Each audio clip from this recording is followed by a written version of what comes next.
Magandang umaga po sa ating lahat at maraming salamat sa inyong pag-aantay. Sa 2 minuto po tayo po magsisimula ng ating programa. Maraming salamat po.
Po sa ating lahat, isang mapagpalang umaga po sa ating lahat.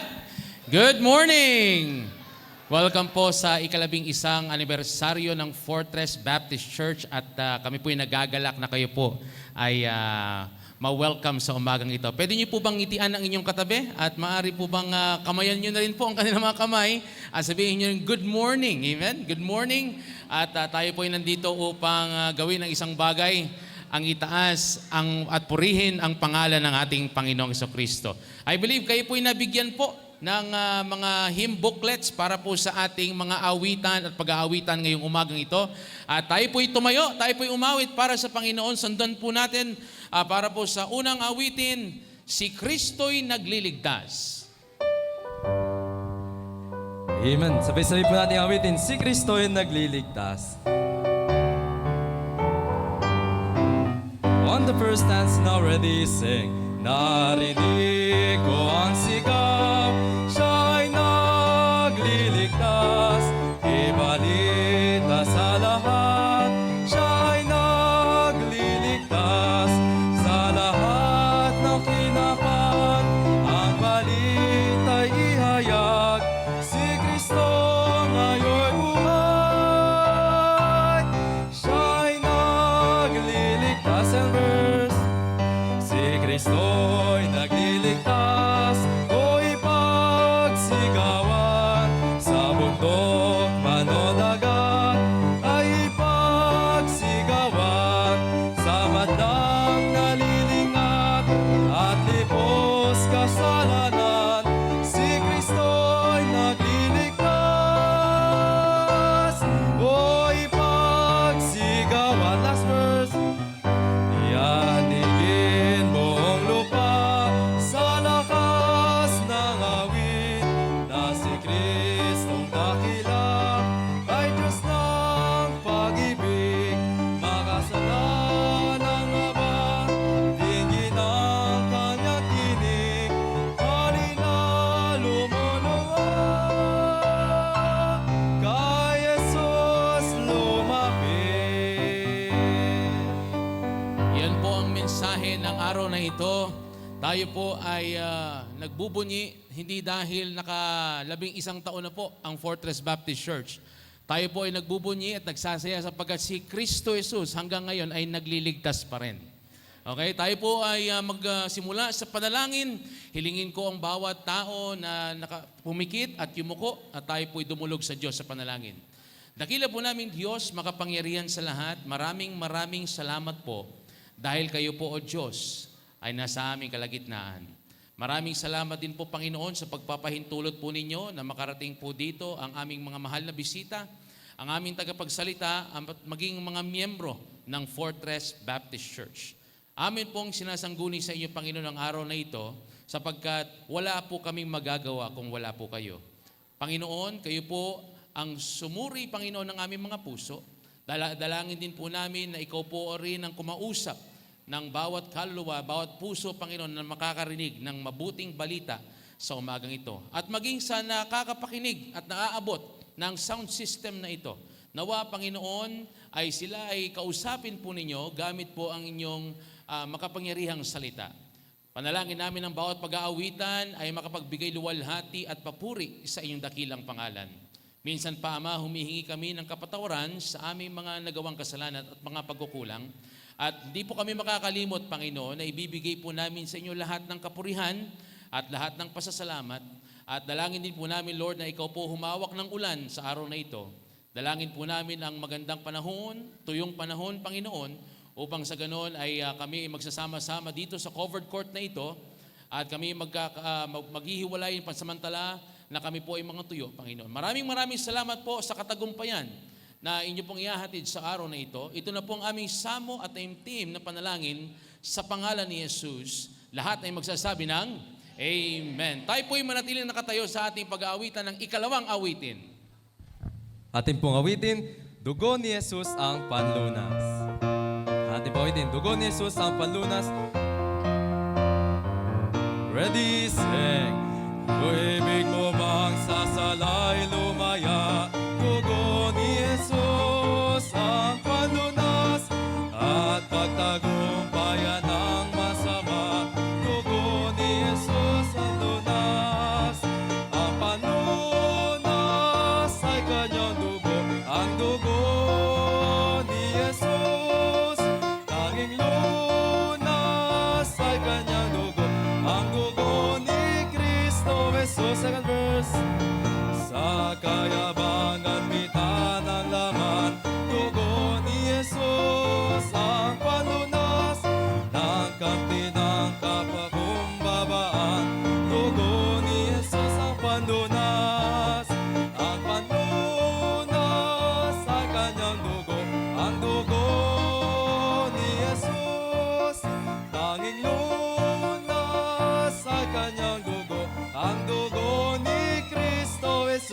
jasper snap. Ibig mo bang puso ay luminis? Dugo ni Jesus ang panlunas, at bawat karuman mo'y maalis. Dugo ni Jesus ang panlunas. Ang panlunas ay kanyang dugo, ang dugo ni Jesus. Tanging lunas ay kanyang dugo, ang dugo ni Kristo Jesus. Amen po, marina po tayong magsiyo po.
Tayo po'y muli magsitayo, tayo po'y muli magsiawit.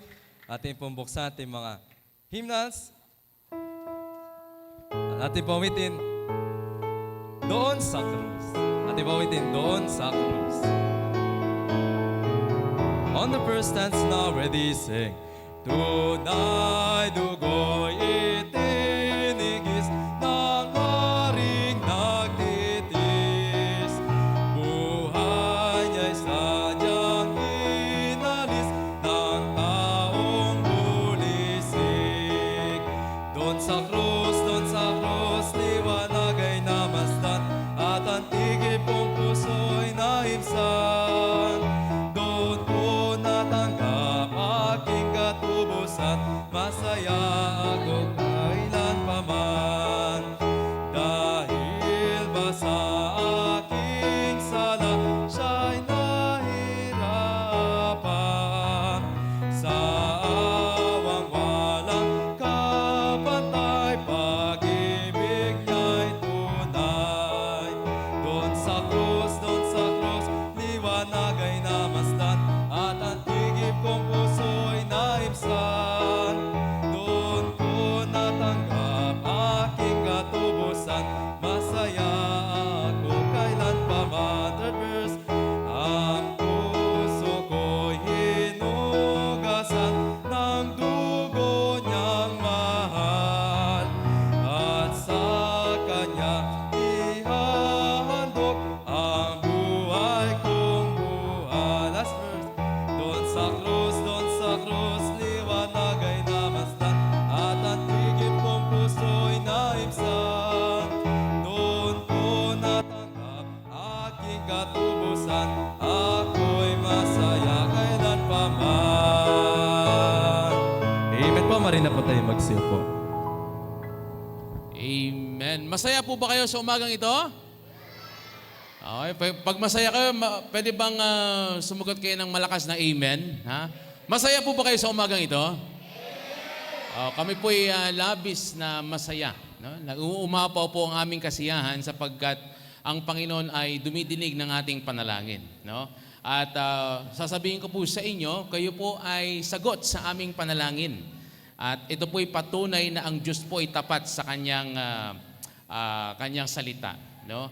At nakikita niyo po, no, na ang mga umawit po dito, yun dun po ang mga nanalangin po sa inyong lahat. Okay?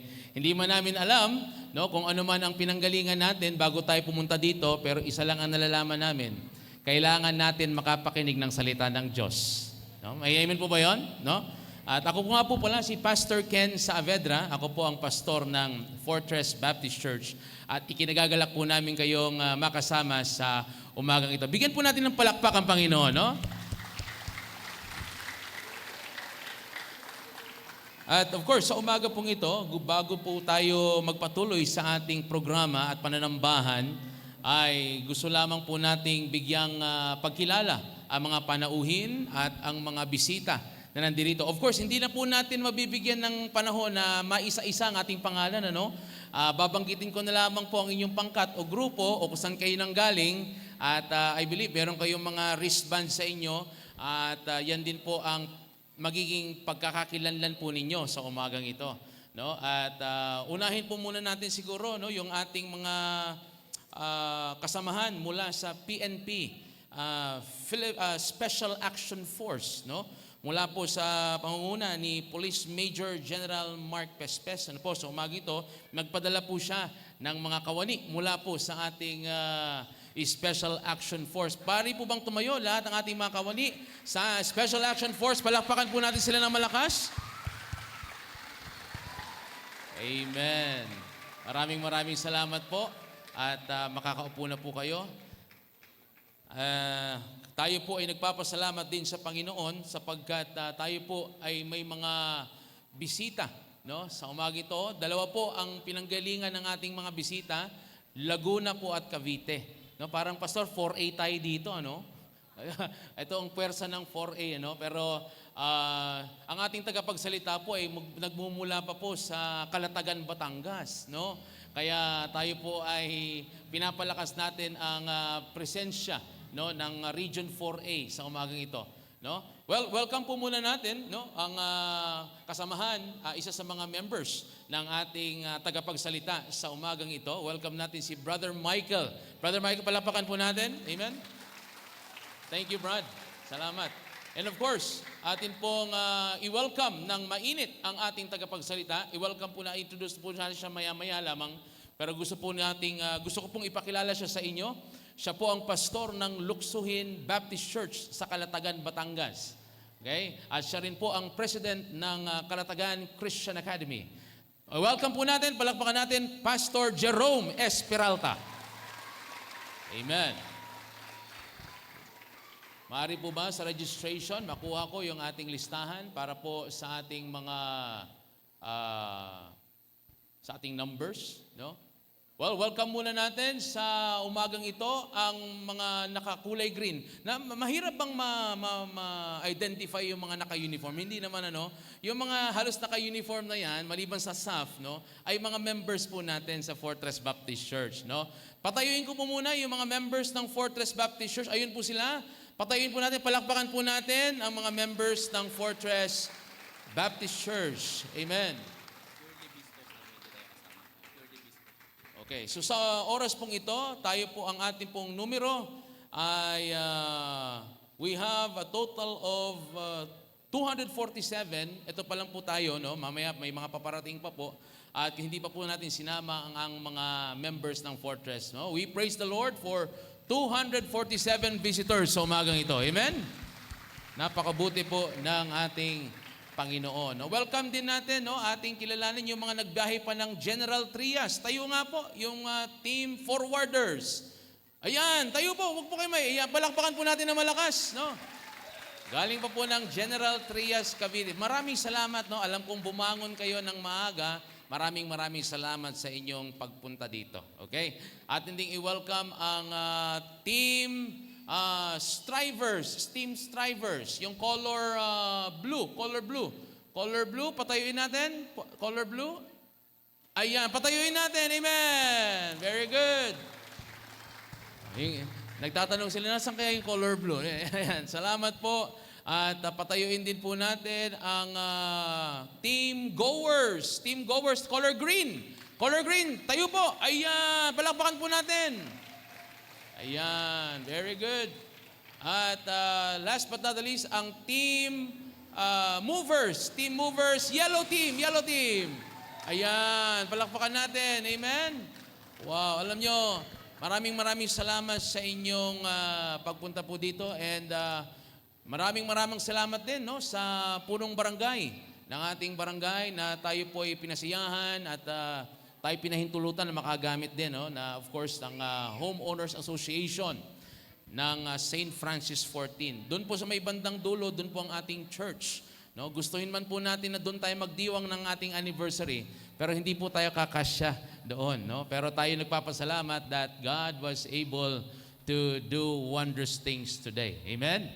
At gusto ko rin pong pasalamatan sa Panginoon, no, yung ating mga members na talagang nagbigay ng panahon at oras para sa event na ito. Alam ko ang kanilang layunin ay hindi po para maitaas ang pangalan namin. Hindi rin po para maitaas ang pangalan ng Fortress Baptist Church. Ito po ay may layunin na ipakilala ang libreng handog na regalo na kaligtasan ng ating Panginoong Kristo. Kami po ay naniniwala na wala pong relihiyon na nakapagliligtas ng tao. Tanging si Jesus Christ lang ang nakakapagligtas ng tao. Amen? At kaya wala po tayong ibang itataas sa oras na ito kundi ang Panginoong Kristo. Okay? At tayo po ay, kung tayo po ay ready na, magsabi nga ng amen? Amen. No? At yan po ang ating magiging layunin sa araw na ito.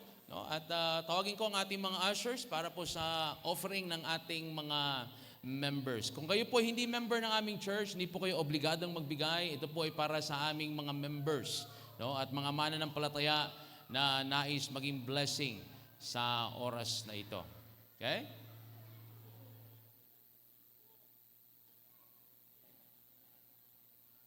Tawagin ko si Brother Mario. Tayo po'y tumayo, tayo po'y manalangin para po sa ating pagbibigayan.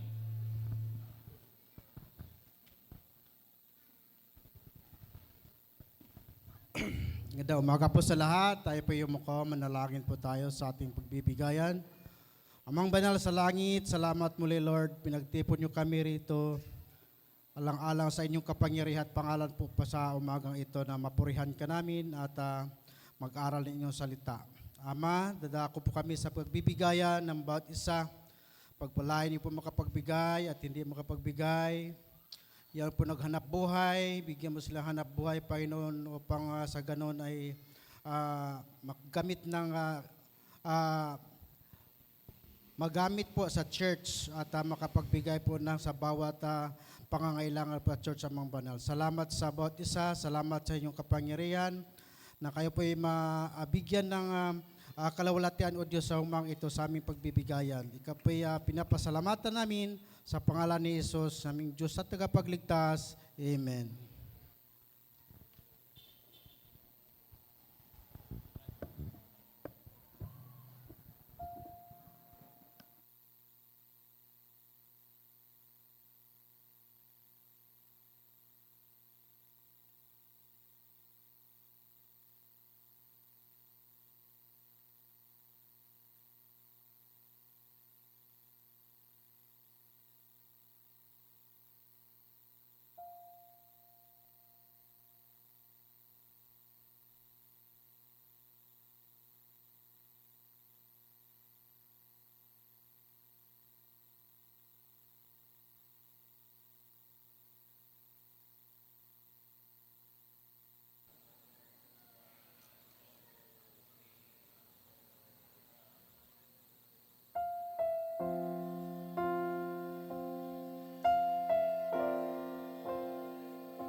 was born through sacred blood, for God so loved,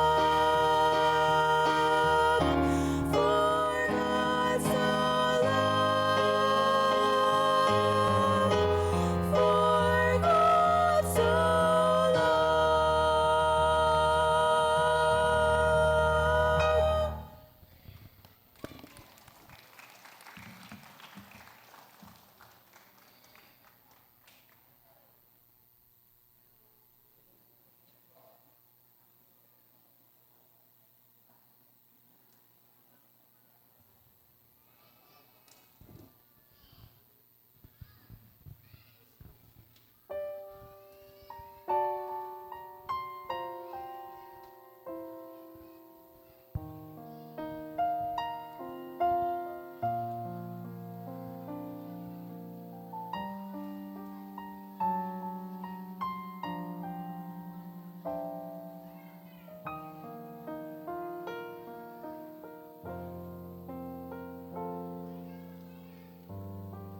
Why live a heavenly mansion?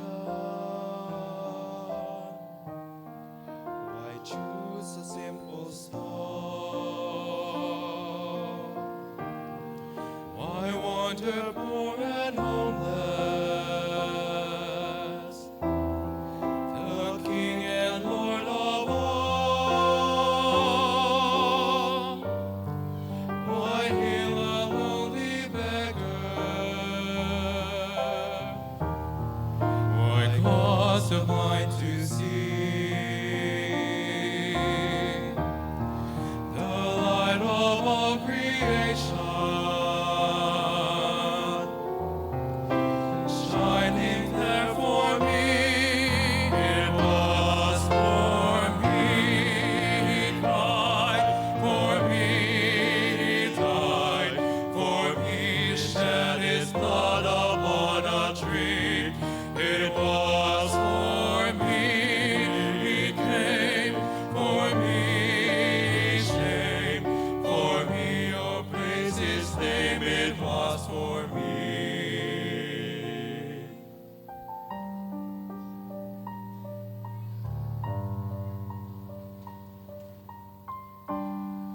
Why live in Olive's garden? Why spend the night in prayer? Why suffer such betrayal? In anguish kneeling there? Why leave His mother crying? Why set Barabbas free? The spotless Lamb of heaven,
on.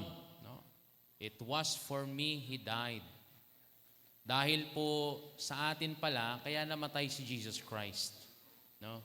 At kung narinig po ninyo ang mga awitin dito, hindi po itinataas ang sarili, kundi ang itinataas kung anong ginawa ni Kristo para sa ating mga makasalanan.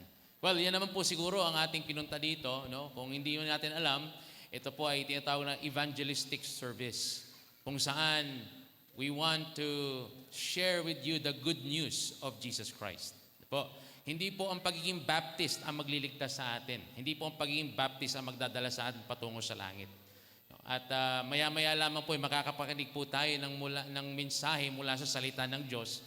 Pero ipakita nyo muna sa akin po, pwede, no? Na handa na kayong makinig. No? Pwede po ba na tayo po'y maghanda na sa ating pakikinig ng salita ng Diyos? Well, kanina po, nagkaroon po tayo ng preliminary introduction para po sa ating tagapagsalita. At in fact, mamaya po, sa aming layunin sa church, no, sa Fortress Baptist Church, kami po ay mamimigay ng libreng Bible pag uwi po ninyo. No? Para po, meron po kayong maaalala na kayo'y minsan nakadalo ng isang pagpupulong at pananambahan na kung saan ang ating pinagmumulan ng aral ay salita ng Diyos. Okay? So muli, ang atin pong tagapagsalita ay nagmula pa po at nagbiyahe pa ng 2 oras, no, upang makapiling lang po tayo sa umagang ito. Kaya sana po'y makinig po tayo. Ibigay po natin sa kanyang ating 2 tenga at lalong-lalo na ang ating isipan, no, sa pakikinig ng salita ng Diyos. Siya po ang pastor ng Luksuhin Baptist Church sa Calatagan, Batangas. May mga taga-Batangas po ba dito? Taas ang kamay kung meron po. May mga taga-Batangas po. Ayun, meron po tayo. Ayun, isa sa mga ating usher, taga-Batangas po. No? At tayo po'y nagpapasalamat dahil tayo po'y napagbigyan ng ating buting pastor na maging guest speaker natin sa araw na ito. No po? At siya rin po ang presidente ng kanilang paaralan doon sa Calatagan Christian Academy. At isang kagalakan ko po na first time niya pong magpipreach dito sa Santa Rosa po. No? At mamaya-maya po ay pwede po natin siya makadaukang palad nang sa ganon mas makilala pa natin ang gusto ng ating tagapagsalita. So iwasan lang po muna natin, ilang paalala lamang po. No? Maikli lamang po itong mensaheng ito, kaya kung maaari po ay iwasan po natin ang patayo-tayo. No? Minsan lang po ito at wag po nating hayaan na may malampasan tayong bahagi ng mensahe. Maaari po ba yun? Tayo po yung magsitayo, ating i-welcome ang ating tagapagsalita na magdadala ng salita ng Diyos. Okay? Well, let's give him a warm round of applause, Pastor Jerome Peralta. Pastor, please come.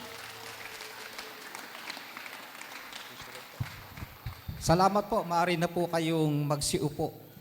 Una po sa lahat, nagpapasalamat ako kay Pastor sa Abedra sa kanyang invitation. Actually, invitation ni Pastor last year pa to, noong 2024, nung kami ay nagkaroon ng conference sa Bulacan.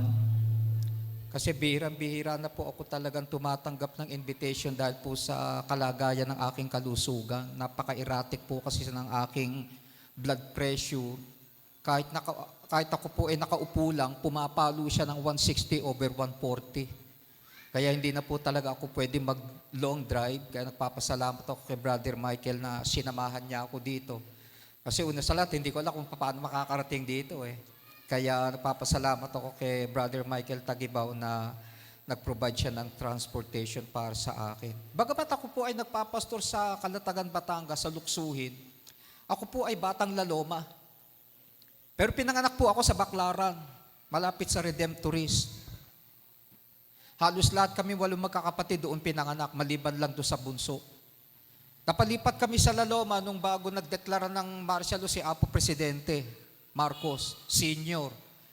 Inilipat na kami ng magulang namin sa Laloma, Quezon City dahil puro karahasan ang kinamumulatan naming nakikita araw-araw. Sa amin, pangkaraniwan na manood kami ng barilan ng pulis at saka ng mga hoodlum at saka ng mga kriminal, ng mga talamak na mga pusher. So nag-aalala magulang namin na gano'n ang kagigis na naming environment. Inilipat kami sa Quezon City, sa La Loma.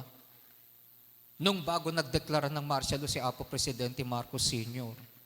Ang inabot ng deklarasyon ng martial law, yung bunso namin na pinanganak 1972. Nung nagwala ang buong Metro Manila, nung nagdeklara na nga ng martial law si Apo Presidente, grabe talaga. Naging war zone ang Metro Manila. Yung bunso namin ipapanganak sa Baclaran kasi gusto ng lola namin doon ipanganak dahil nandun yung kumadron na nagpaanak sa aming 7. Inabot kami ng batuhan ng pillbox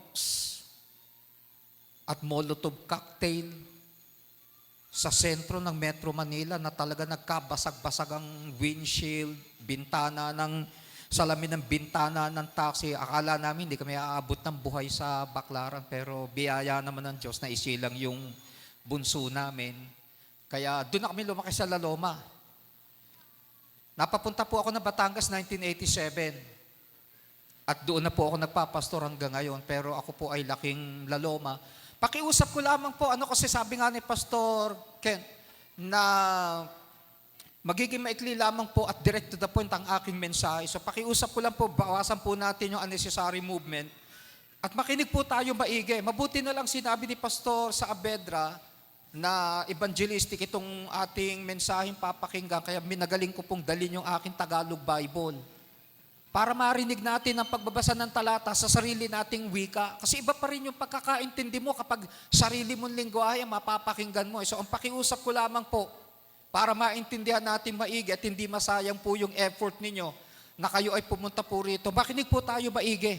Iwasan po nating magkwentuhan, gumala kundi naman po kinakailangan. Hawakan lang po natin yung maliliit na bata para hindi po sila makadistract. Kasi dediretso na po ako talaga sa mensahe. Kasi ito naman ang pinunta natin dito eh. Kaya nagpapasalamat po ako doon sa mga nanggaling pa ng Cavite, nanggaling pa ng iba't ibang bahagi ng Laguna. And of course, we very much appreciate the presence of our PNP, Special Action Force. Kasi nagkaroon din po ako ng pagkakataon na magturo ng salita ng Diyos sa kampo nila doon sa Bikutan. Special Action Force, 3 days po kami doon. At nagpapasalamat po kami na ang ating kapulisan ay talagang bukas po. Bukas po ang kalooban at isipan sa salita ng Diyos. Dahil ilang taon na po ako nagtuturo sa kapulisan ng Kalatagan Municipal Police Station. At hanggang ngayon po, meron po kami mga estudyante na anak po ng pulis ng Kalatagan. Kaya napakalaki po ng suporta nila sa ating gawain doon. At ngayon po ay member din po ako ng Municipal Advisory Council ng munisipyo ng Kalatagan at lagi po namin nakakada upang palad ang aming pong hepe doon na napakasipag po at talagang disiplinado pong ating mga kapulisan doon. Kaya sabi nga ng hepe namin ngayon, isa sa pinaka-peaceful na municipality na ng Batangas ang Kalatagan. Kaya nagpapasalamat po ako sa ating napakalaki po ng aking respeto sa ating mga kapulisan dahil naniniwala po ako higit namang mas marami sa kanila ang talagang gumaganap ng kanilang tungkulin ng buong katapatan at may mataas na dignidad lalo na po ang contingent natin sa Special Action Force na kung saan ay nakilala po namin ang karamihan sa kanila doon sa Bikutan. Kaya marami pong salamat. Isa pang ipapakiusap ko po sana po panatilihin lamang po natin bukas ang ating isipan. Meron man po akong mabanggit na mga salita mula dito sa gagamitin kong Tagalog Bible na maaaring sabihin natin, Pastor, kahit anong paliwanag at sabihin nyo tungkol sa sinasabi nyong talata na hindi ko paniniwalaan kasi unang-una, yung babanggitin yung lugar sa mensahe nyo, meron na ba nakapunta ron na pumunta dito sa lupa at sinabing meron talaga? Ang problema po, ang mga napapapunta po doon, hindi na po talaga nakakaalis para sabihin meron talaga. Pero lahat po na sinasabi ng salita ng Diyos, katotohanan po lang, mga pawang katotohanan. Kaya kailangan po lang natin panatilim bukas ang ating pandinig, ang ating isipan, at ang ating puso para pakinggan po natin tong mensahe. Pasensya na po, medyo talagang ganito ako magsalita kasi talagang gusto ko pong maibigay ang kompletong mensahe habang maganda pa po ang panahon.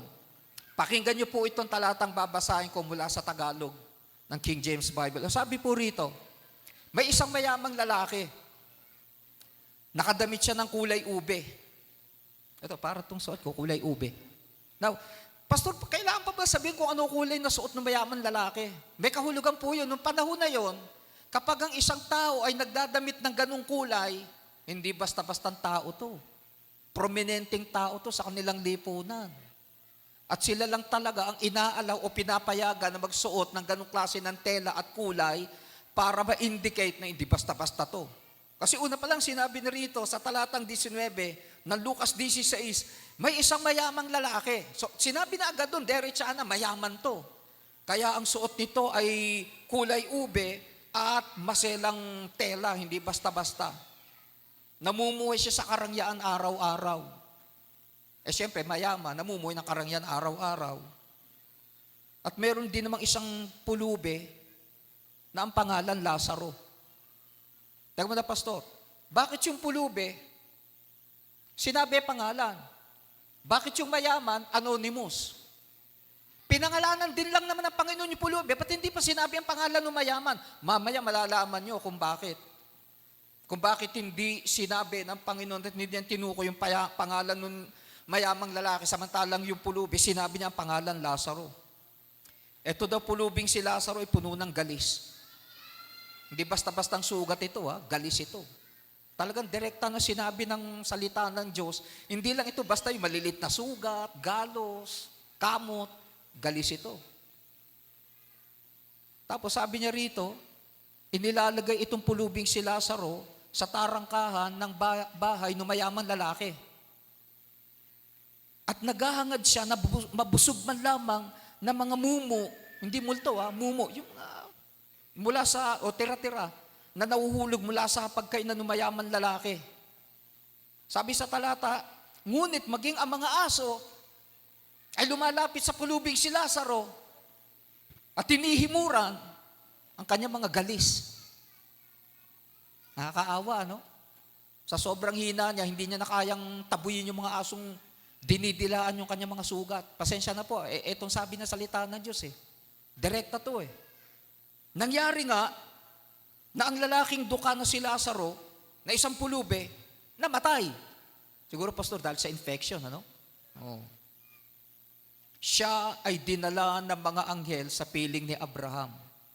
Na huwag niyo pong iisipin na kaya siya ay dinala ng mga anghel sa kinalalagyan ni Abraham ay dahil siya ay mahirap, dahil siya nakakaawa, dahil siya ay pulube, dahil siya ay galisin. Hindi po yun ang dahilan.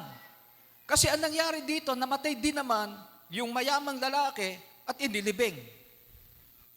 Yung pulube, nung namatay, inihatid sa kinalalagyan ni Amang Abraham. Yung mayaman, nung namatay, inilibing. Ay, ito yung, dito ko sinasabi, sana panatilihin nyo lang pumbukas ang inyong isipan. Sabi sa talatang 23 ng Lucas 16, at sa impyerno, siya ay naghihirap. Sino, Pastor? Yung mayaman lalaki. Naliliwanagin ko po, hindi po ito napunta sa impyerno dahil mayaman siya. Hindi naman lahat ng mayayaman kurap Hindi naman lahat ng mayayaman kinukurakot ang pera sa pondo ng kontrabaha Makukulong din sila, sabi ni Apo Presidente bago magpasko. Magdusa sila ngayon. Pero ito nagdusa sa impyerno. At sa paghihirap niya, ay nakita niya sa may kalayuan si Abraham at ang pulubing si Lazaro na nasa tabi niya. Teka muna, Pastor, parang sa salita ninyo, ang impyerno at ang kinalalagyan ni Lazaro at ng Amang Abraham ay iisang lugar. Tama po. Bakit ganun, Pastor? Yung kinalalagyang lugar ng mayamang lalaki ay may apoy ng pagdurusa at yung lugar na kinalalagyan ni Amang Abraham at ng pulubing si Lazaro na namatay dahil sa kung ano man ay nasa kapahingahan. Bakit walang apoy yung kinalalagyan ni Amang Abraham? Sa pagitan nila ay merong malawak at malalim na bangin na walang sino man makakatawid sa magkabilang ibayo. Mamaya papaliwanag ko pa po ng ang pinakadiwa po at paksang diwa ng aking mensahe ngayong umaga. Sana pakinggan niyo pong maigi. At bagamat nabanggit ko yung salitang impyerno, huwag niyo sabihin, Pastor, hindi man ako naniniwala dyan. Sayang lang ang paliwanag mo. Hindi mo ako makukumbinsing may impyerno. Kung naniniwala po tayo na ang Biblia ay salita ng Diyos, ito ay naglalaman ng pawang katotohanan lamang. Salita ito ng Diyos eh. Halos lahat naman ng religion naniniwala na ang Biblia salita ng Diyos eh. Kasi ito rin naman ang pinagkukuha na mensahe ng kanilang mga ministro, ng kanilang pinuno, ng kanilang mga pastor, ng kanilang mga ebangelista. So kung hindi sila naniniwala sa nilalaman ng salita ng Diyos, bagamat natukoy dito ang impyerno, hindi na nila ito ituturo. Kasi ito ang katwiran nila eh. Pastor, meron na ba napunta sa impyerno na bumalik sa lupa para patotohanan meron talagang ganitong lugar? Ito nga sinasabi ko eh. Ang pinakapaksang diwa ng aking mensahe ay patungkol sa mga walang katapusang bagay sa impyerno.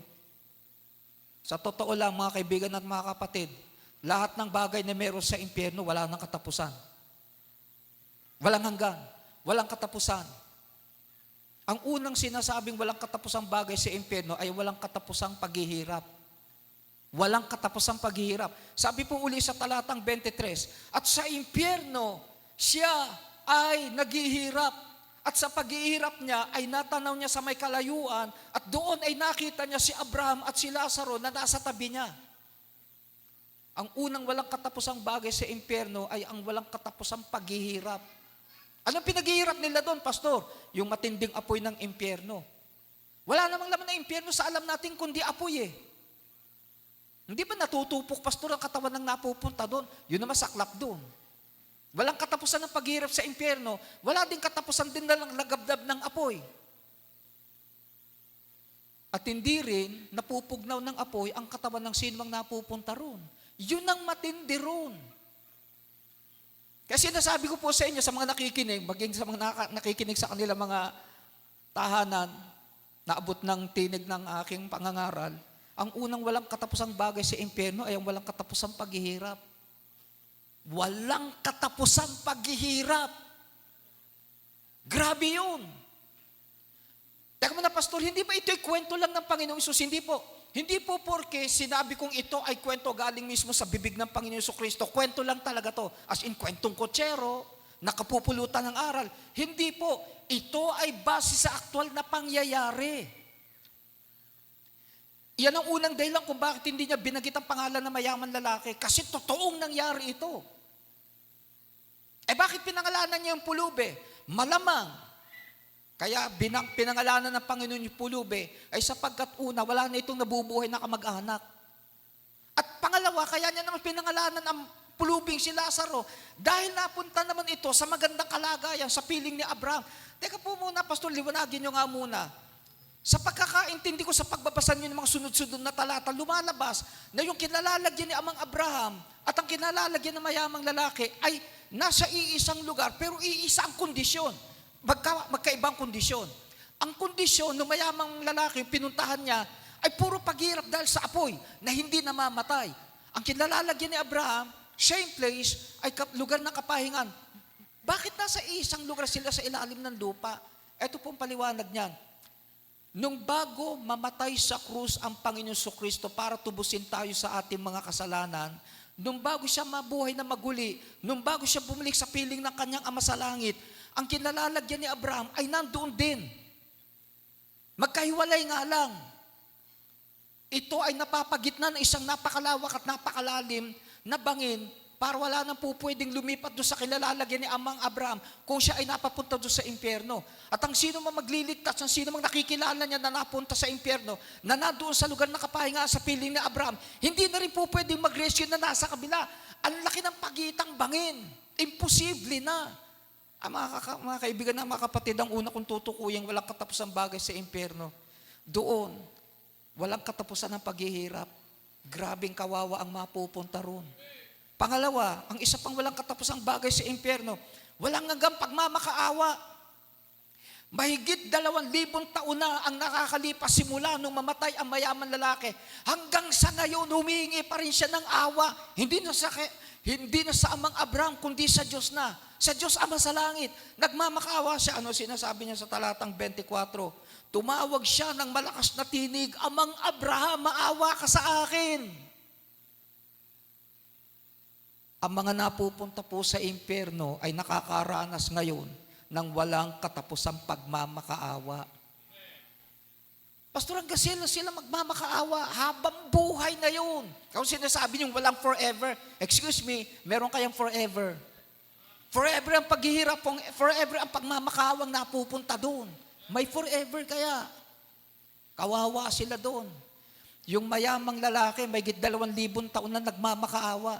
Pastor, kailan ba matatapos ang kanyang pagmamakaawa? Wala nang katapusan na pagmamakaawa niya doon kasi tanggapin niya yung katotohanan at katanggapin din natin ang katotohanan. Ang sino mang mapupunta sa impyerno, wala nang pag-asa pang makaalis doon. Wala nang katapusan ng paghihirap. Kaya napaka-importante sa sino mang nakikinig at nakakarinig ng aking tinig sa buong paligid. Habang nabubuhay ka pa, may pag-asa ka pang makaiwas na para hindi ka mapapunta doon. Ang pangatlong bagay na wala ng katapusan kapag ang isang tao ay napapunta sa impyerno ay ang walang katapusang pagkauhaw. Siyempre, pag mainit, mauuhaw ka. Puro apoy nga. Nabanggit ko yung uhaw. Mamaya kita gagalawin. Okay. Walang katapusang pagkauhaw. Sabi dito sa talatang 24, Amang Abraham, maawa ka sa akin. Suguin mo si Lazaro upang isawsaw niya ang dulo ng kanyang daliri sa tubig upang mapalamig ang aking dila sapagkat ako ay lubang nagdurusa sa lagablab ng apoy na ito. Amang Abraham, maawa ka sa akin. Suguin mo si Lazaro at titubog niya ang dulo ng kanyang daliri sa tubig at mapalamig ang aking dila. Kahit dila man lang, hindi na yung lalamunan, dila man lang. Sapagkat luba akong nagdurusa sa apoy na ito. Hanggang ngayon, nagmamakaawa siya ng tubig. Tubig, tubig, tubig. Napakaingit dito. Tuyong-tuyo ng aking. Hindi lang dila, pati lalamunan, pati baga. Pastor, bakit hindi sila namamatay? Ang kaluluwa, immortal. Ang kaluluwa, immortal. Ang mga sangre, namamatay. Pero ang kaluluwa ng tao, hindi po. Walang katapusang paghihirap, walang katapusang pagmamakaawa, walang katapusang pagkauhaw. Amang Abraham, maawa ka sa akin, suguin mo si Lazaro, tubog niya ang dulo ng kanyang daliri at idaiti sa aking dila sapagkat ako'y lubahan ng nauuhaw at naghihirap sa lagablab ng apoy dito. This is a true story. Hindi po ito science fiction. Hindi po ito gawa-gawang kwento. Ang lahat ng binabasa ko po sa inyong talata, bawat salita ay nanggaling sa bibig ng Panginoong Jesucristo. Kahit kailan wala siyang sinabing hindi totoo, pawang katotohanan lamang ang lumabas sa bibig ng ating Panginoon. Walang katapusang paghihirap, walang katapusang magmamakaawa, walang katapusang pagkauhaw, walang katapusang pagsisisi. Ang sagot sa kanya ni Amang Abraham nung nagmamakaawa siya na papuntahin doon si Lazaro para man lang maitubog ang kanyang daliri sa tubig at mapalamig ang kanyang dila dahil siya ay lubang naghihirap sa lagablab ng apoy ng impyerno. Sabi dito ni Amang Abraham, ngunit sumagot si Abraham at sinabi, Anak, alalahanin mo na sa buong buhay mo ay tumanggap ka ng mabubuting bagay. Kasi nga naman, mayaman. Di puro mabubuting bagay ang tinatanggap at nararanasan niya. Sa gayon din namang paraan, si Lazaro ay dumanas ng mga masasamang bagay. Sa gayon, siya ang nasa kapahingahan at ikaw ang nasa lubhang pagdurusa. Etong masakit sa sinabi ni Amang Abraham. Anak, alalahanin mo. Nung nabubuhay ka, nagpasarap ka. Lahat ng mabubuting bagay na-afford mo kasi mayamang ka. Ulitin ko lamang po, hindi po napunta sa impyerno to dahil mayaman ito. Wala naman sinabing kurap ito eh. Wala naman sinabing nangungurakot ng pera ng mga taxpayers eh. Ang dahilan at tunay na dahilan kung bakit nung namatay itong mayamang lalaki na ito ay sa impyerno siya napunta, dahil siya ay nagpasasa sa mga yaman niya, wala siyang panahon sa Diyos. Wala siyang panahon sa Diyos. Walang sino man mapupunta sa impyerno dahil mayaman siya. Walang sino man pupunta sa impyerno dahil siya popular. Walang sino mapupunta sa impyerno dahil siya ay sabihin natin kilala, sikat, may impluensya. Kung ang isang tao man ay mapupunta sa impyerno, ang tanging dahilan lamang, hindi siya nagdesisyon tanggapin sa puso niya si Kristo bilang tagapagligtas nung nabubuhay pa siya. Wala siyang panahon sa Diyos. Pakialam ko ba niya, sino ba yung Jesucristo na yan? Anak lang naman ng karpinterong si Jose yan. At kababayan din lang naman natin yun. Ba't ko paniniwalaan yung pinagsasasabi niyan? Naniniwala ako, hindi pinagkaitan ng Panginoong Hesus ng pagkakataon na ang mayamang lalaki ay makapakinig ng mensahe katulad nito. Wala siyang pakialam doon. Material na bagay lang ang interest niya. Kaya naman nung namatay siya, napahamak ang kaluluwa niya sa impyerno. Walang katapusang paghihirap, walang katapusang pagmamakaawa, walang katapusang pagkauhaw, walang katapusang pagsisisi. Sobra ang pagsisisi niya. Bakit? Bakit hindi ko binigyan ng panahon ang Jesus na yun na taga Nazaret? Maging amang apostol niya na nangangaral. Kaya ako napunta dito. Panginoong Diyos, kaawaan mo na po ako, naniniwala na po ako sa inyo, naniniwala na po ako sa impyerno, alisin niyo na po ako dito. Huli na. Sapagkat sabi sa Hebreo 9:27, itinakda sa tao ang minsang mamatay.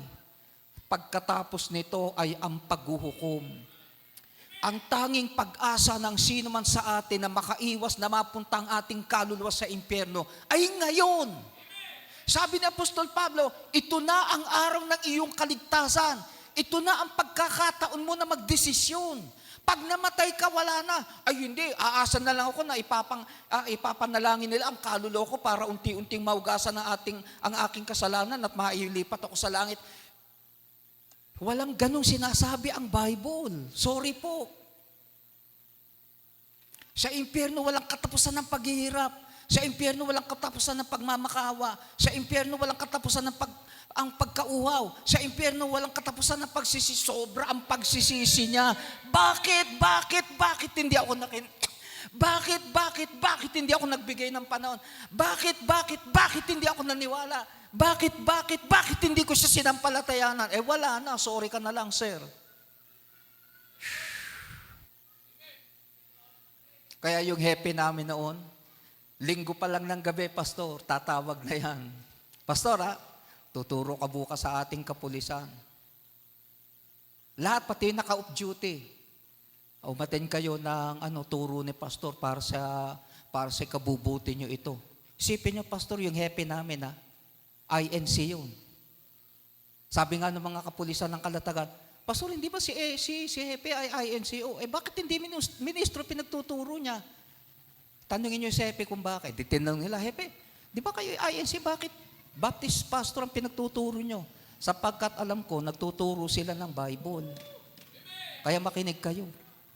Pati nga, pastor, yung mga nagtitinda doon ng kakanin, yung mga nagtitinda ng mani, yung nagtitinda ng kikiam, sa palibot ng Kalatagan Municipal Police Station, itabi nyo muna yung mga panindan ninyo, pabantay nyo na lang. Magtuturo si pastor, pani kayo doon sa conference room. Yung mismong conference room, pinapagamit niya, pati yung audio-video equipment, pinapagamit siya sa akin. Kaya ang laki ng pasasalamat ko sa kapulisan ng Kalatagan.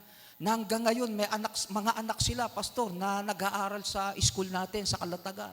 Pati ang contingent ng Bureau of Fire Protection, pati ang mga empleyado ng munisipyo, may mga anak na sa church natin pinapa-attend kahit na sila ay RCC, doon kayo matin. Matuturuan kayo ni pastor doon sa salita ng Diyos.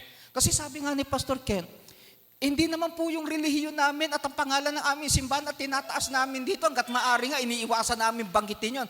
Ang itinataas namin dito ay ang salita ng Diyos at si Kristo ang tangi makakapagligtas ng ating kaluluwa.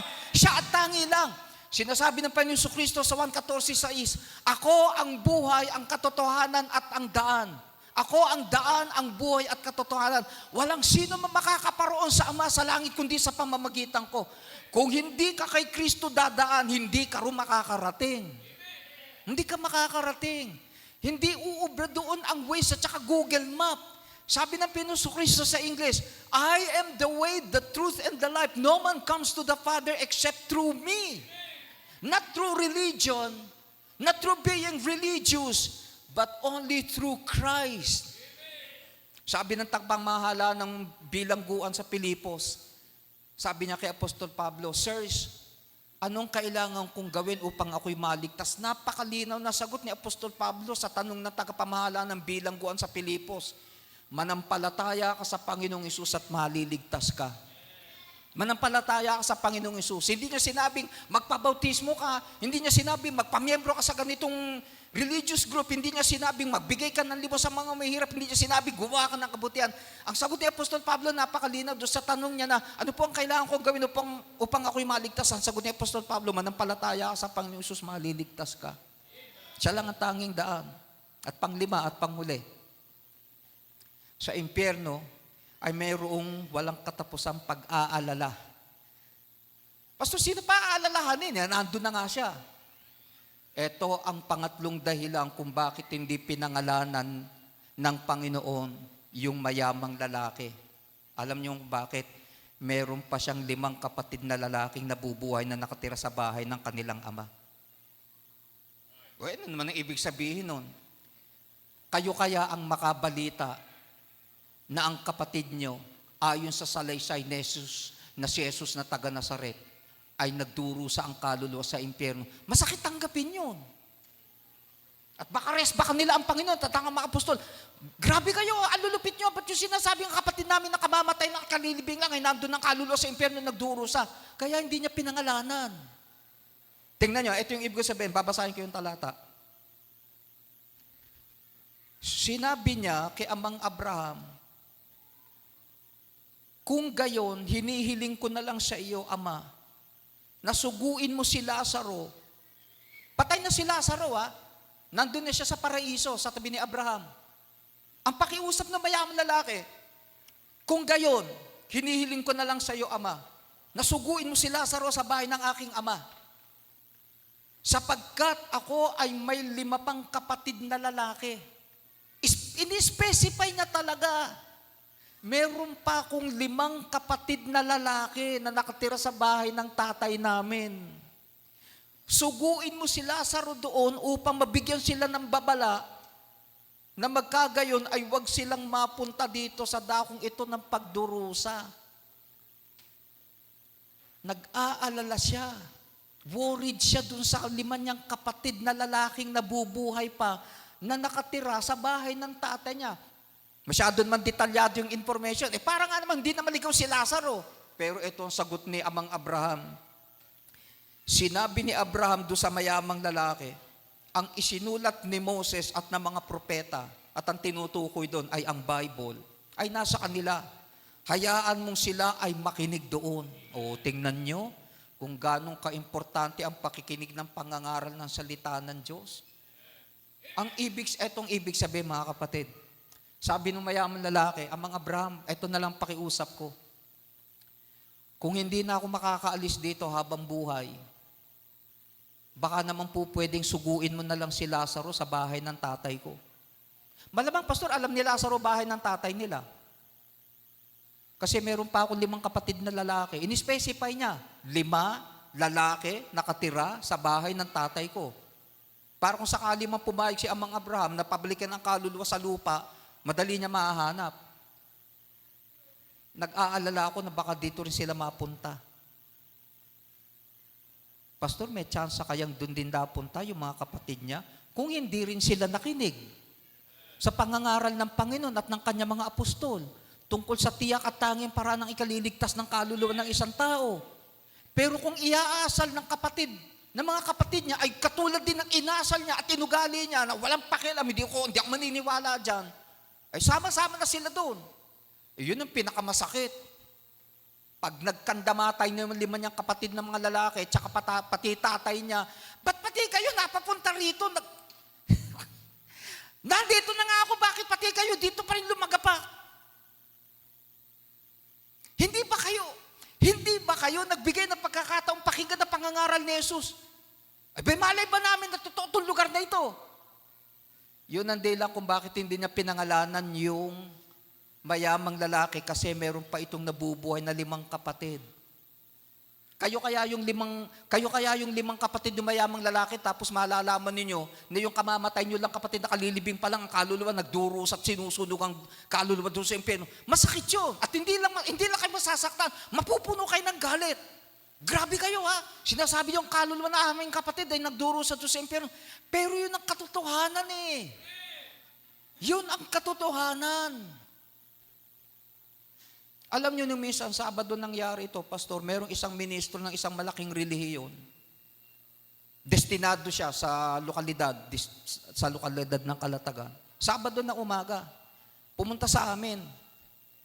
Kilala niya ako. Sabi ko, ano po ang aking maipaglilingkod sa kanila? Sabi niya, Pastor, tatanungin lang kita. Bakit ka nangangaral ng tungkol sa impyerno? Isip-isip ko, siyempre naman, karapatan ko yun. Pero hindi na, sinagot ko bilang paggala kasi nakatatanda siya sa akin, di hamak.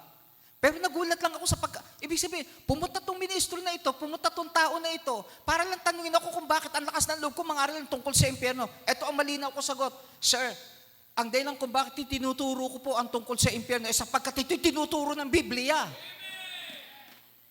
Hindi ba't nagtuturo din man kayo ng Biblia? Oo. Oy, bakit hindi kayo maniniwala at hindi ipapangaral at hindi tuturo sa mga miyembro tungkol sa Biblia? Hindi ako naniniwala doon. Sir, ito lamang po ang sasabi ko para hindi tayo magkahaba kasi nananangalian po kami. Hindi ko po responsibilidad na patunayan sa inyong may impyerno kasi pinatunayan na ng Biblia. Kayo ang magpatunay sa akin na hindi ito totoo. Ay, may dala kayong Biblia. Hindi ko po kailangan patunayan sa inyo na may impyerno o wala kasi nandito na sa Biblia. Kung nagtuturo talaga kayo ng salita ng Diyos, dapat alam nyo yan. Kung hindi kayo naniniwala dito, kayo magpakita sa akin ng talata na walang impyerno. Tapos sabi niya sa akin, Pastor, magpakita ka nga sa akin ng isang talata na talagang tinukoy ang impyerno sa Biblia. O sige, dadaling ko po kayo sa Awit 9:17.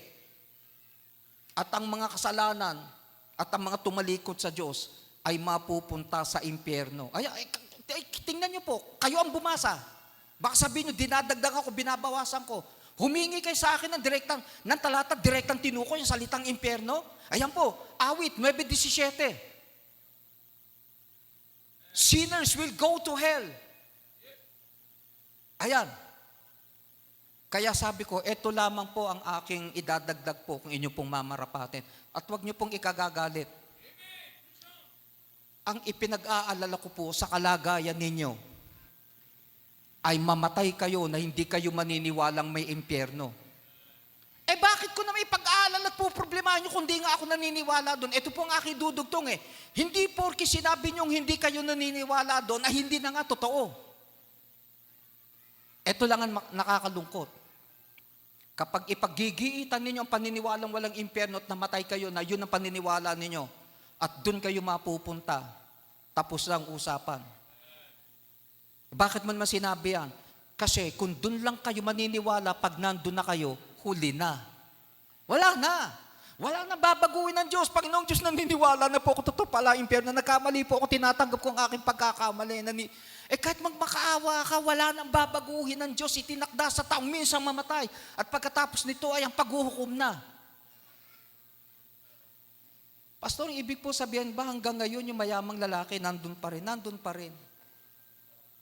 Nandun pa rin. Dahil nga po sa impyerno ay mayroong walang katapusang paghihirap.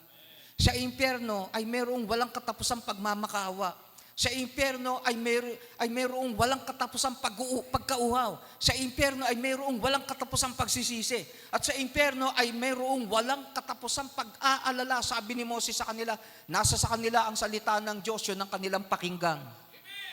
Alam niyo po, hindi niyo man po naiisip, napakapalad po ninyo na pinaunlakan ninyo ang paanyaya ni Pastor sa Abedra na dumalo ngayong umaga at makinig ng pangangaral ng salita ng Diyos. Dahil yan mismo sinabi ni Amang Abraham, nasa sa kanila ang salita ng Diyos, yun ang pakinggan nila.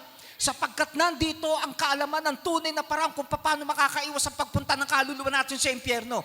Kung hindi natin ito pakikinggan, kung hindi natin ito paniniwalaan, pag namatay tayo, doon tayo pupunta. Sabi nung nung religious leader. Ang lakas naman ng loob mo, pastor, na sabihing pag namatay akong yan na pinaniniwalaan ko na walang impyerno, doon ako pupunta. Kasi nga po, kung mamamatay kayo na paninindigan nyo yung paniniwala nyo walang impyerno at doon kayo mapupunta, sir, hindi na po kayo makakaalis doon. Hindi na, kahit magmakaawa kayo at magbago ng pag-iisip, sabi, Panginoong Diyos, maawa ka sa akin, naniniwala na po ako. Binabago ko na po ang aking paniniwala. Wala na. Ang tanging pagkakataon na isang tao na makaiwas ang kaluluwa sa pagpunta sa impyerno ay ngayon. Kaya nga sabi ni Amang Abraham, nasa sa kanila ang salita ng Diyos, yun ang pakinggan nila. Bakit kailangan pakinggan dito? Gana ginagawa nyo ngayon. Sapagkat dito tinataglay ang kalamang kung paano mo malalaman ang tunay na daan ng kaligtasan ng iyong kaluluwa at ang pagpunta nito sa langit. Walang ibang paraan. Excuse me po. Grabe ka naman magsalita, pastor, kasi totoong may impyerno eh. Hindi ba napakaganda? Hindi ba napakaganda na uuwi kayo at babalik sa inyong mga bahay na masasabi mo sa sarili mo, salamat sa Diyos, may isang pastor na nanggaling sa Batangas na nagpatunay mula sa mga talatang binasa niya sa Lucas 16 na meron pala talagang impyerno. Tanungin ko na lang kayo. Sino sa inyong gustong pumunta ron? Taas ang kamay. Wala. Bakit? Puro apoy, puro paghihirap, puro pagkauhaw, puro pagsisisi, puro panghihinayang, puro pagmamakaawa. Teka, pastor, ibig po ba sabihin kung magdidesisyon ako ngayong umaga na tanggapin sa aking puso si Jesus bilang aking personal na tagapagligtas, at kikilalanin ko siya bilang aking personal savior. At tanging siya lamang ang sasampalatayanan ko makapagliligtas ng aking kaluluwa sa pagtungo nito sa impyerno. Nangangahulugan ba, pastor, na kundi sa impyerno pupunta ang aking kaluluwa doon sa langit? Yes! Yes! Yes! Sa langit po. Isa sa 2 lugar lamang ang pwedeng punta ng kaluluwa ng isang tao kundi sa impyerno, sa langit. Abi, kung ako tatanungin, pastor, sa langit na ako. Walang apoy. Maraming tubig. Puro kapahingahan. Walang hanggang kasiyahan. At wala nang kapahamakan mag-aantay. Pipili ka ngayong umaga kung saan ka. Pastor, yun nga ang tanong tagapamahala ng bilangguan sa Pilipos eh.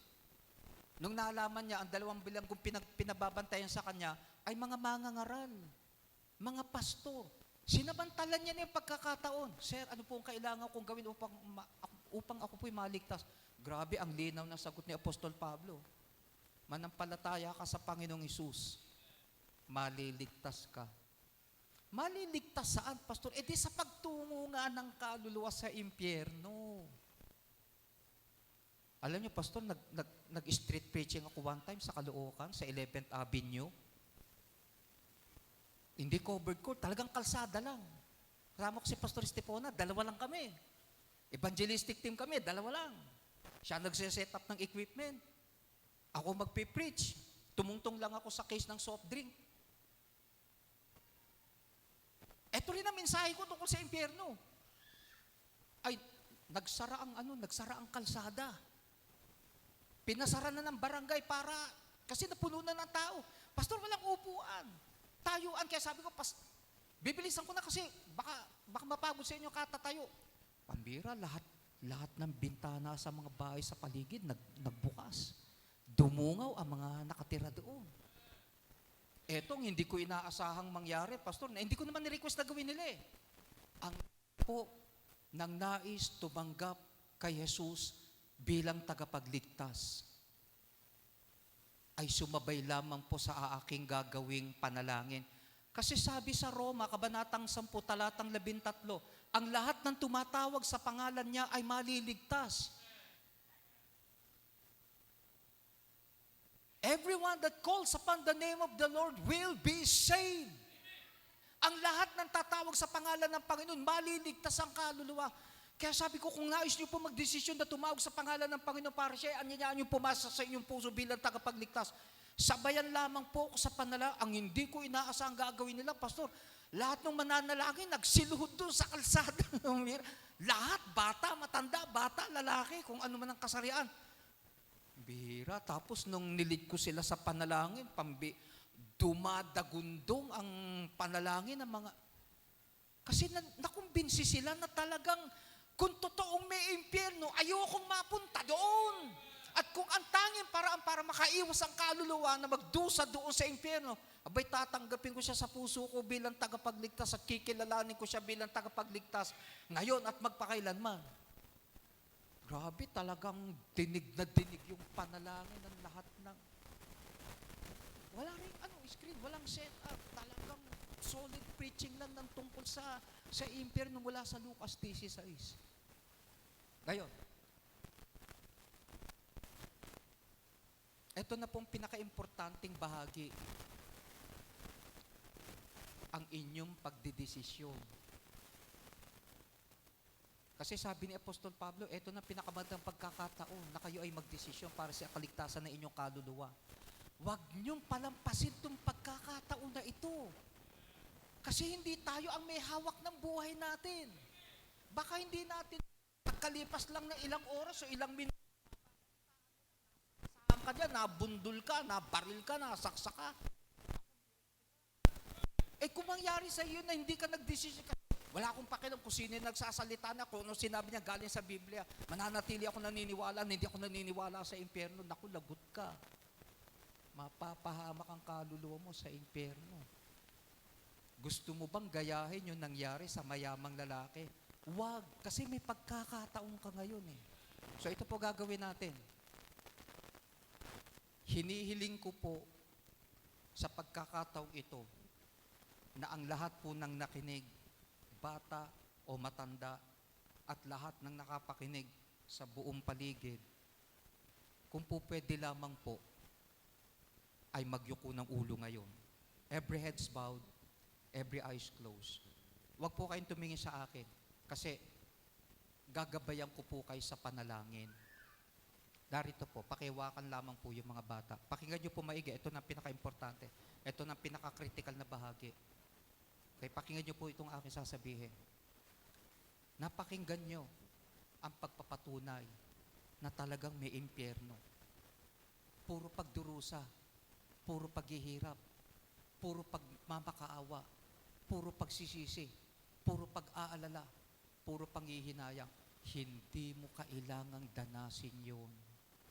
Pwede mong maiwasan yun kung tatanggapin mo siya sa puso mo bilang tagapagligtas. Ang lahat ng sa kanya'y tumatawag, maliligtas, sabi ng Roma, Kabanatang 10, Talatang 13. Ngayon, kaya ko po kayo pinayoko at pinapikit para kung hilingin ko man po na kung ang sino man na nais na sumabay sa gagawin kong panalangin, pwede po bang pakitaas po ang kamay? Sige po, sige po. Okay? Sige po. Okay? Yeah. Sige, pakibaba na po. Ganito po hindi man po kayo nagtaas ng kamay, pero gusto nyo po siyang tanggapin sa inyong puso. Sumabay sa aking gagawing panalangin. Sumabay din po kayo kahit hindi po kayo nagtaas ng kamay. Kung kayo ay naniniwala na may lugar na tinatawag na impyerno na po pwede mo namang iwasan. Narito po. Nagtaas man po kayo ng kamay o hindi, sumabay lamang po kayo sa aking gagawing panalangin. Panginoong Jesus, naniniwala po ako na may lugar na impyerno na po pwede ko pong iwasan. Naniniwala po ako sa katotohanan ng inyong sinalaysay sa Lucas 16. Panginoong Jesus, nagsisisi po ako sa aking mga kasalanan. Binubuksan ko po ngayon ang aking puso upang tanggapin ka bilang aking personal na tagapagligtas. Panginoong Jesus, binubuksan ko po ngayon ang aking puso upang tanggapin ka na maging aking tagapagligtas.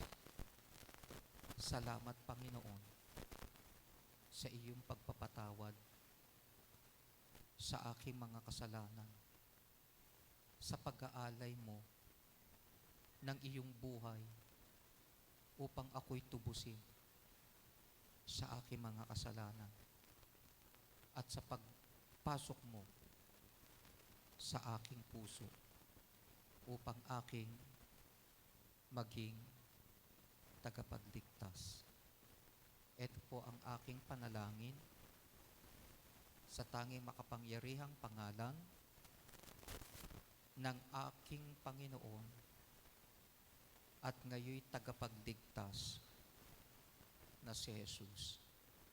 Amen. Maraming pong salamat. Tawagin po natin si Pastor Ken. Maraming pong salamat sa inyong pakikinig. Thank you po.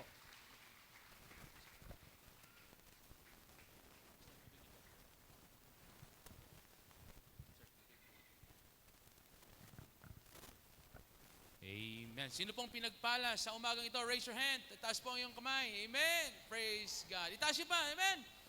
Amen. Yung iba, dalawang kamay, tinataas. Amen. Alam mo, yan ang napaka-simple pero mula sa puso ng salita ng Diyos. Wala po kaming ibang layunin kundi ibahagi po ang ebanghelyo ng aming Panginoon Kristo. Pastor, maraming salamat po. Ginamit po kayo ng Panginoon. No? Palakpakan natin ang Panginoon. Pwede po ba?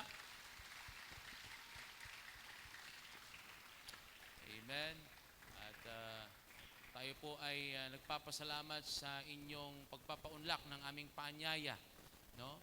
Gusto ko lamang po makita sa mga kamay, sino kaya dito sa atin, maging honest lang po kayo, sino po ang sumabay sa panalangin kanina ng ating pastor?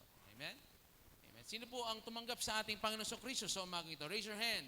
Amen. Praise God. Salamat sa umagang ito. No? At alam kong ang sa paanyaya ay 10 to 12, no? Ang ating paanyaya, and we will stick to that, no? We want to be faithful sa ating commitment, kaya lahat po ng programa, gaano man ito kaganda, ay may hangganan po ito, no? Pero sana ang mensahe na inyong napakinggan ay kailanman hindi mawawala sa atin, ano? Pero bago tayo maghiwalay, ang ating mahal na pastor, ang ating tagapagsalita ay mamaya andun po siya sa aming church. Pag-pray niyo po ang aming banquet mamaya. No, meron pa po kaming service at kami nagpapasalamat, no, sa inyong lahat na kayo nakasama namin. Kayo bahagi ng aming ika-11 anibersaryo bilang church. Ang aming theme ngayong taon ay Excellence in Christ, no? Excellence in Christ. Pwede nga sabay-sabay tayo magsabi ng Excellence in Christ. 1, 2, go. Pero pwede bang nakangiti tayo pag naka-Excellence in Christ tayo? Ready? 1, 2, go. One more time. 1, 2, go. Amen. Praise God. Brother Ryan, pwede pakuha yung frame natin, no? Gusto nating i-recognize po, no, sa umagang ito, no, sa kagustuhan man natin makasama si Police Major General Mark Pespes po. Siya po ang Director of the Philippine National Police Special Action Force, no? Gusto ko pong tawagin si Police Lieutenant Colonel Jose Maria Concepcion Franca. Sir, would you please stand? Gusto po natin itong ibigay kay PM Gen. Babasahin ko lamang po ang citation. Fortress Baptist Church, Excellence in Christ, Certificate of Appreciation is given to Police Major General Mark D. Pespes in grateful recognition of his exemplary service to our nation as the Director of the Philippine National Police Special Action Force. We honor his steadfast dedication, courageous leadership, and unwavering commitment to safeguarding the Filipino people. We earnestly pray that God will continually grant PM Gen Pespes wisdom, strength, and divine guidance as he leads the Special Action Force toward becoming God-fearing, Christ-honoring, and country-serving men in uniform. Given this 23rd day of November 2025, signed Pastor Ken Saavedra here in Balibagos, Santa Rosa City, Laguna. Pastor, would you also please join me dito po sa pagbibigay ng award po. No? Bibigay po natin ito sa pamamagitan ni Police Lieutenant Colonel Franca. Thank you so much, sir. At pakibigay po ng aming pasasalamat kay PM Jen. Sure po tayo. Dito na lang. Dito na lang po tayo. Faith is outdated, why live in the past? My answer is simple, so if you ask, Pwede ko po bang hilingin? Meron po po. Isa po po. I still love to hear how God's love paid. Hilingin po natin yung mga kawani natin sa SAF na join us. Pastor, join us po. Nails to a cross, I still love the sound Join us po. as the saints start. Palakpakan po natin ang ating mga kawani mula sa Special Action Force. Dito po. Dito po yung iba. Dito po yung iba.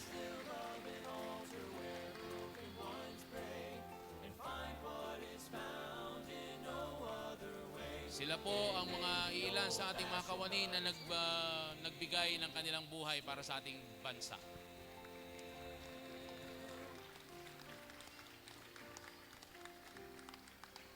So I'll stay on the old path that brought us this far, that saved countless millions, that reached heart and hearts. Thank you. Maraming salamat po, sir. Okay? So, alright. Bago tayo magwakas, bago po tayo magwakas ay gusto po nating ipaalala na bago po kayo lumabas ay meron po tayong ipamimigay na libreng Biblia para po sa lahat. Amen? Amen. May libreng Biblia at kasama rin po at kasabay na rin po dyan yung ating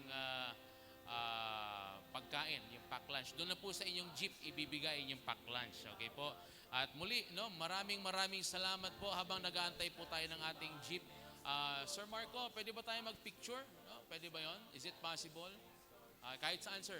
Sa direction mo po. Okay? Picture lang tayo. Tapos, okay? Members, tayo na lang kayo sa likod, please. Hilingin ko lang po bago tayo mag-closing prayer. Ano po? Members, doon na lang po kayo sa likod. Nakalinya kayo para maganda tayo sa ano. Dito ka lang. Members, please, make your way doon sa likod. Thank you. I still love to hear how God's love paid the cost. His passion was fastened by nails to a cross. I still love the sound as the saints start to sing. Okay, tayo po, kaya po bang tayo lahat? Tayo lahat? Ayan, maraming salamat po. Okay.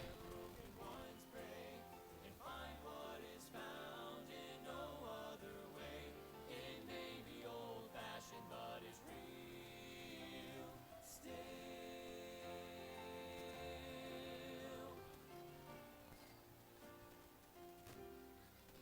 So I'll stay on the old path that brought us this far, that saved countless millions. Okay, tayo po yung magpipicture at magbi-video tayo at the same time. Times are changing, and forever. Wait lang po Tawagin ko ang aking may bahay, Mrs. Mrs., where are you? Mrs. Ayan. Palakpakan po natin ang aking may bahay. Amen? Ano yun? I still love the sound Sige. as the saints start to sing. Songs of the blood Jesus shed just for me. I still love it altar where broken ones pray and find what is found in no other way. Wave tayo. Sige, pwede tayo magsabay-sabay. Happy 11th Church Anniversary Fortress Baptist Church. 11, ano tayo Kaway-kaway tayo lahat Practice muna tayo. Happy 11th Church Anniversary Fortress Baptist Church. 1, 2, go. Happy 11th Church Anniversary Fortress Baptist Church. I still love to hear Amen. Amen. God bless you. Okay. Bago tayo maghiwalay, tayo po'y mananalangin po muna. No? Hilingin ko po muli ang ating tagapagsalita. Kung pwede po, Pastor, if that would mean too much. Pastor. Quiet please, quiet. Magko-closing prayer na po tayo para maiatid na po kayo sa inyong mga tahanan. Tayo po'y magyako ng ating ulo at manalangin. Ama naming Diyos, una po sa lahat, nagpapasalamat po kami na natapos po ang programa ng umaga dito po sa covered court na hindi po umulan, Panginoon. Maraming salamat po. Bagamat makulimlim, nakatulong po ito upang hindi po masyadong maging mainit. Panginoon, pinapanalangin ko po ang aming mga kapulisan, ang contingent ng Special Action Force sa pamumuno po ng kanilang commanding officer. Naiingatan mo po sila, Panginoon, in the performance of their duties every day. Dalayan ko din po, Panginoong Diyos, na sana po ay ingatan mo po ang mga ihahatid po ng mga jeep sa kanilang mga tirahan at patuloy mo po, Panginoong Diyos, sariwain sa kanilang mga isipan ang napakinggan pong mensahe, Panginoon, ngayong umaga. Maraming salamat po sa tagumpay ng programa na binigay mo po sa umagang ito sa pamumuno ni Pastor Kenche Saavedra. Pagpalain mo po ang kanilang gawain at ang bawat miyembro na nakikipagtulungan voluntarily. Maraming salamat po. Ang papuri at pasasalamat ay sa iyo po namin iniaalay sapagkat ang lahat ng ito ay akin pong idinadalangin sa iyo sa tanging makapangyarihang pangalan po lamang ng aming Panginoon na tagapagligtas na si Jesus. Amen. Maraming po salamat. Salamat po, sir. Paupo po muna po. Paupo muna. Nangako tayo sa barangay at sa HOA na tayo po'y maayos ding lalabas. No? Salamat po sa inyong kooperasyon. Unahin po muna natin ang ating mga kawani mula sa Special Action Force na pumunta na po kayo doon sa may likod at para makatanggap po kayo ng libreng Biblia at saka ibibigay na po yung inyong mga pack lunch paglabas po niyo. Palakpakan po muli natin ang ating mga kawani mula sa ating Special Action Force. God bless you, sir.